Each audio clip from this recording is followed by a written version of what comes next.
ও আমারে ডাকে না, কিন্তু আমি যে দয়াবান। ও আমারে একটা সেজদাও দেয় না, কিন্তু আমি যে মেহেরবান। আমি করব কি? আমি কেমনে ওরে শাস্তি দেই? আমি আল্লাহ কেমনে ওর খানা বন্ধ করে দেই? আমি যদি ঘুম বন্ধ করে দেই, ও তো বাঁচবে না। ও আমি যদি তার পেশাবের সার্কুলেশন বন্ধ করে দেই, পেশাবটাও যদি ঠিক মতো বাহির না হয়, ও তো বাঁচবে না।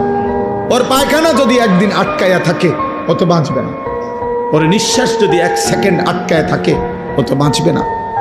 আমি যে রহমান, আমি যে দয়ালু।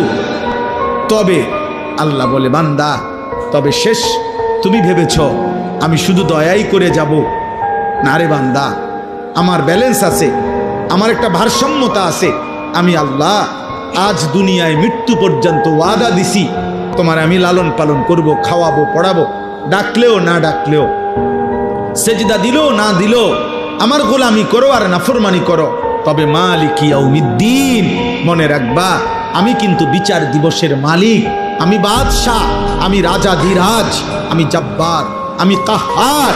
আজ দুনিয়ায় আমি যা দিয়েছি, খোদার কসম আল্লাহ বলছে, বান্দা তার সব কিছুর চুল চেরা, বিন্দু বিন্দু, জাররা জাররা হিসাব আবার আখিরাতে আমি নেব।